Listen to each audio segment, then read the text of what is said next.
Maestro Rodolfo Pérez González, llegamos al último programa de la serie de 3 sobre la vida y la obra de Vincenzo Bellini. Continuemos hablando, maestro, de este gran melodista italiano. Bellini se había propuesto ser, ante todo, un melodista excelso. A él le preocupaba muy poquito el que se detuviera por un compositor sabio y entendido. Eso lo tuvo siempre sin cuidado. Pero hay que tener una cosa en cuenta. No es el caso de su contemporáneo. Contemporáneo de Bellini era este muchachito Franz Schubert.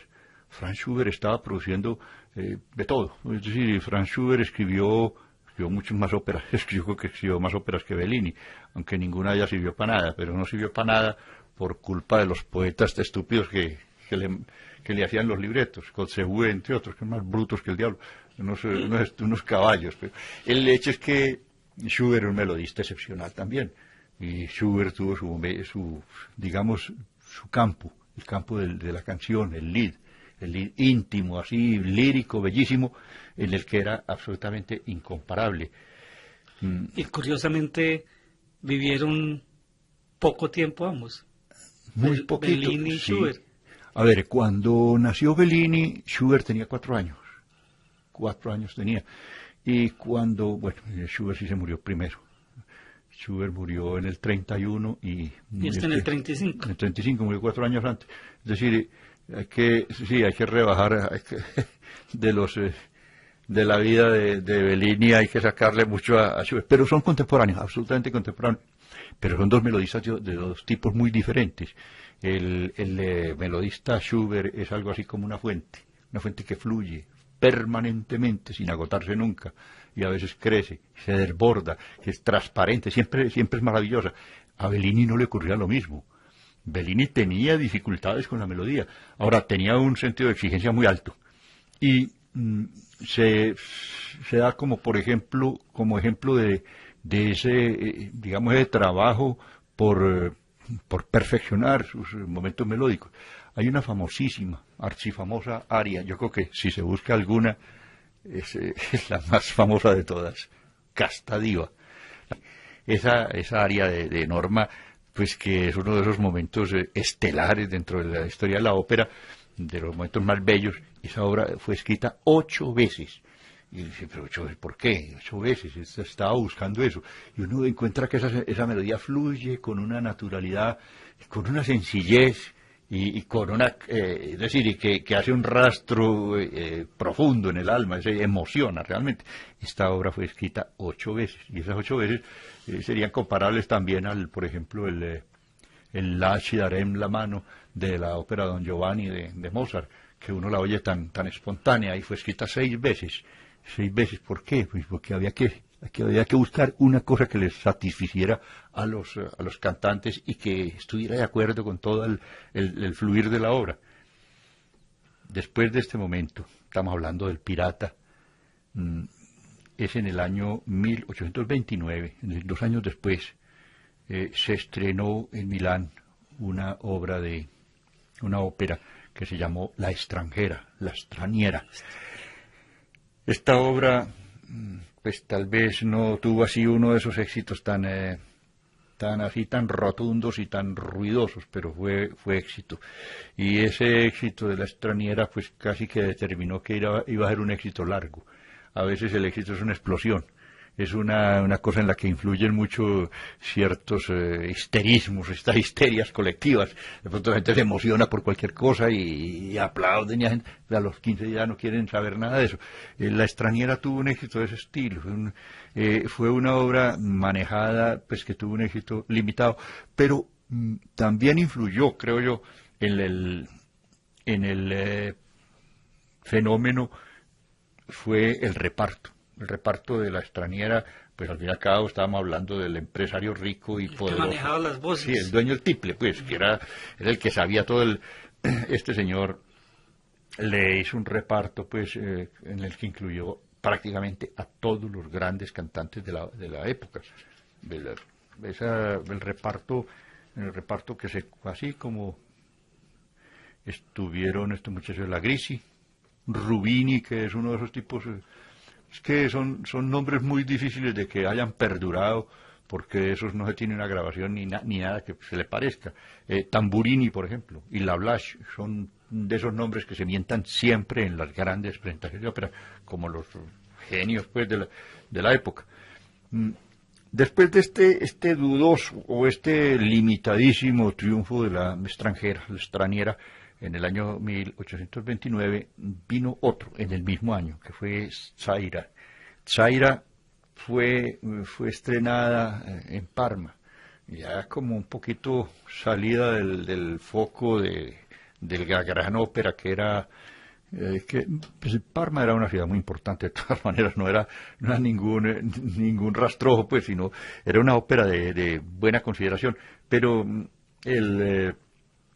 el hecho de darlo en Parma era casi que una cosa un poquito provinciana.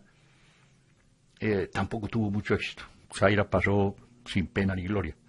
Y después vino una obra que fue para Venecia, y que Venecia la aprobó pues, y la aceptó y la acogió con mucho entusiasmo, que fue una versión de Romeo y Julieta que se llamó I Capuletti e i Monteschi.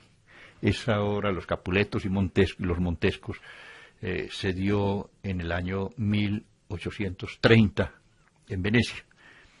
Y esto, pues, ya fue como el momento de la gran cumbre de Bellini. Bellini está muy lejos del señor Rossini y de todos estos maestros, y Donizetti, pues que eran los bárbaros, se tiraban muy duros esos tipos. Rossini a los 37 años, como decimos en Antioquia, fundió máquina. Este tipo a los 37 tuvo que... ¿Cuál la buena misa? Sí, no dedicarse a la buena misa y a descansar. Es que había un precedente grave, y es que la mayoría de los compositores de ópera acababan locos. Y es que no era para menos, son tipos que escribían hasta 3 óperas al año como Donizetti. Eso lo chifla a cualquiera, pues el esfuerzo es desgastador. Lo cierto es que encontró un libretista excepcional. Y este encuentro, pues, para un compositor de óperas es un regalo del cielo, eso es una maravilla. Eso es como el encuentro de Temistocles Solera con Verdi, fue el encuentro de Bellini con el maestro Felice Romani. Felice Romani es un libretista excepcional, eso es un nombre grandioso en la ópera italiana. Y este le hizo un argumento de ese estilo idílico, romántico, muy para la época. Se llamó La Sonámbula. Y La Sonámbula fue una de esas obras que llegó a convertirse casi como en la tarjeta de presentación de Bellini. El estreno se dio no en la Scala, se dio en el Teatro Cárcano del mismo Milán, en una presentación así suntuosa. Ahí actuó en el papel de la sonámbula una mujer que había de ser otro de esos grandes nombres en la ópera, que fue María Malibran. La Malibran, una mujer bellísima y con una voz excepcional y con unas características incomparables. Esta cosa casi que por sí sola garantizaba el éxito de un taquillazo, el primero, porque había óperas que las presentaba la Malibran y fuera lo que fuera, el público iba. Iban a verla, algunos a verla y oírla, pero lo normal era que fueran un poco espapanatas a babiarse viendo a esa mujer, porque es una mujer bellísima, entre otras cosas, y de un porte y de un manejo escénico extraordinario, una actriz, aparte de gran cantante. El hecho es que esto fue pues una cosa sensacional. Y esta obra desde el primer momento fue de esas obras que se siguió repitiendo siempre en todas partes. Es una de las obras que adquieren como la categoría de obra clásica de entrada. Y sin embargo, en el mismo año estrenó otra cumbre el amigo Bellini, que fue la ópera Norma. Norma había de ser pues la culminación de su carrera. Y la que le ha dado pues el nombre, realmente el conocimiento inicial que uno tiene con Bellini es la ópera Norma. Ah, sí. Hay cosas. Ya después uno, digamos que indaga algo más y conoce la sonámbula, esta versión de Romeo y Julieta, pero la obra que primero conoce uno cuando se inicia la música es Mira o Norma, pues Sí, ¿no? Y la escena final de Norma, pues recuerde, por ejemplo, que hay una una novela romántica de Pedro Antonio de Alarcón que se llama El final de Norma. Es una novelita muy hermosa, pues una novelita así hasta muy leída, que habla de eso precisamente, de esa cosa, esa fascinación, ese momento y esa condición de casi de hipnotismo emocional en que sume esa voz de la soprano a todo el público queda en un arrobamiento, en una situación de encalambramiento espantoso. Ese fue el caso de Norma. Y el mismo argumentico era un argumento que para los de la época era como muy convincente. Esa la sacerdotisa druida, pues que había roto sus votos de castidad porque el sinvergüenza de su enamorado le había sido infiel. Esta cosa ella resuelve confesar su pecado públicamente y entonces le significa la condena a muerte. Eso estremeció a Europa. Hasta el argumento era pues como de un sentido dramático muy intenso, pero para Bellini es un momento de alto lirismo y esta cosa la maneja él con una armonía simplísima. Ahí no hay complicaciones armónicas, no hay grandes procesos dramáticos, ni hay modulaciones muy despampanantes, pero esa melodía fluye de una manera celestial. Y lo que usted dice es cierto, es como la carnada, la puerta de entrada a Bellini. Un tipo que ha escrito una cosa de esas, pues hay que indagarlo y acaba uno yéndose por allá y buscándose todas las cosas que hay, pues hasta muy reducida en realidad la lista de las obras de él. Este papel se convirtió en el favorito de algunas cantantes, por ejemplo, cantantes como La Pasta. La Pasta fue otra mujer de esas de nombre mítico casi, que ella exigía para cualquier temporada que la contrataran, que se diera Norma, y ella en Norma se lucía, pues, esta cosa viene hasta ahora, María Callas y todas estas mujeres. María Callas tiene varias versiones. Dicen la versión de México de tal año, la versión de Italia, la versión de... Cosas, pero así, de estremecer al público, porque ella sabía que el público se sentía completamente conmovido ante estas cosas. Ese fue el caso también de la Grisi. Y también fue el último papel que cantó una famosísima soprano que fue Lili Lehmann. Lili Lehmann cantó, pues la última vez que cantó en Londres, en el año 1899, cantó La Norma, que es una de esas cosas, pues como simbólica casi, que se despedía de la ópera con esa cumbre que era la ópera Norma de Bellini. Hubo dos óperas más, que fue Il Fu e Il Sarà. Esa obra se presentó en privado, no tuvo así. ¿Y en privado se quedó? En privado se quedó privada. Y después vino Beatrice di Tenda, que esa sí fue presentada en Venecia en el año 33. Estas dos cosas no le funcionaban a Bellini. Es decir, es que la cosa es muy grave. Ya un compositor que había escrito Norma le quedaba imposible repetir el milagro. Los milagros no se repiten. Y eso era un milagro.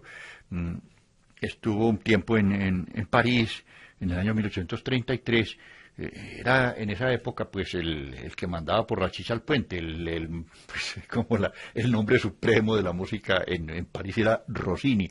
Rossini ya no escribía, es decir, Rossini estaba retirado, cocinando cosas en Passy, en su casa delicioso, haciendo sus experimentos maravillosos de culinaria, pero este tipo decidía todo lo que se hacía en París. En París no se daba un paso sin pedirle consentimiento a Rossini.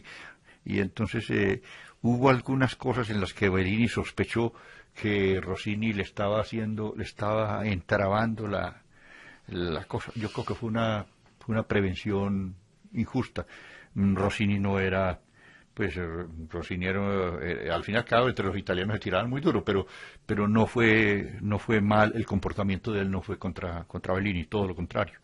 En el año 1834, después de indagar todo eso, encontró que Rossini era uno de los tipos que en privado hablaba mejor de Bellini, y eso ya pues decía mucho, porque alguno le comentó, y a Bellini casi que lo impresionó esos conceptos que Rossini hablaba de él y de sus obras, que les decía que eran verdaderos modelos y maravillas de la ópera, inigualables.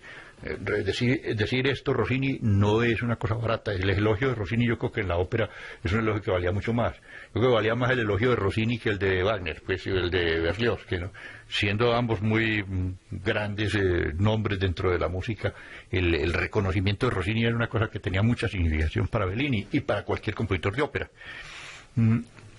Porque se supo que, por ejemplo, la presentación en el teatro italiano de los puritanos, eso se le debió, fue estrictamente al maestro Rossini.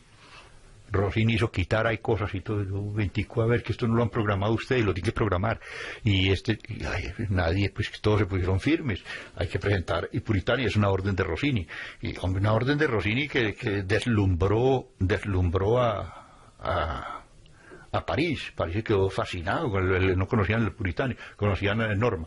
Ahora, al fin y al cabo, era pues ya, en esa presentación fue donde se juntaron aquellos, ese elenco maravilloso de la Grisi, Rubini, Tamburini y Lablache, pues que eso no se podía pedir más en una presentación de ópera. Poco después, un grupo de amigos ingleses lo invitó a un pueblito que se llama Pitot, y ahí fue donde apareció muerto, en un hotel ahí muy raro, el 23 de septiembre del año 1835. El organizador de los funerales y todo fue el maestro Rossini y Cherubini. Otro nombre de esos, otro señor antipático italiano también, pero gran músico, que fue el director del conservatorio de París. Ellos se encargaron de organizar los funerales. En el funeral de Bellini se cantó el Requiem en do menor de Cherubini, que era la obra, entre otras cosas, la obra que Beethoven había querido que le cantaran en sus propios funerales, y la pidió. El hecho es que a Beethoven se la cantaron un mes después, porque no tenían las partituras en Viena, pero estos dos maestros, Rossini y Cherubini, dos grandes nombres de la música, fueron pues como los que lo acompañaron al cementerio. El homenaje que le hizo París fue un homenaje muy simpático. En realidad los teatros se cerraron por orden oficial. El rey Louis Philippe resolvió que había luto en la música en Francia, entonces que se cerraran todos los teatros. Entonces fue Rossini, pidió que se reabriera el teatro italiano y que se hiciera una ópera en homenaje a Bellini, que cantaran los puritanos, y eso fue pues más o menos como de una. Y estos señores que habían cantado, pues todos estos grandes cantantes habían cantado las partes corales en los funerales del maestro Bellini, cantaron esta obra, que fue una presentación impresionante y muy bella. Después le enterraron en París, y parece que a los 40 años después lo trasladaron los restos para Catania, o sea, a su tierra natal. Bellini, pues en resumen, Bellini no fue un revolucionario, fue más bien un tipo conservador y reaccionario. A él no le interesaban las complicaciones polifónicas, pero fue el amo y señor de la melodía. Mientras hay que la comparación entre la producción rossiniana. Rossini en el año 1812 escribió 4 óperas, y al año siguiente, en el 1803, escribió otras 4. Digamos que eso ya en esos 2 años escribió Rossini lo que escribió Bellini en toda la vida, pero la cosa es distinta. Yo creo que Bellini escribió a la velocidad que 12 meses para una ópera. Y esto le funcionó muy bien.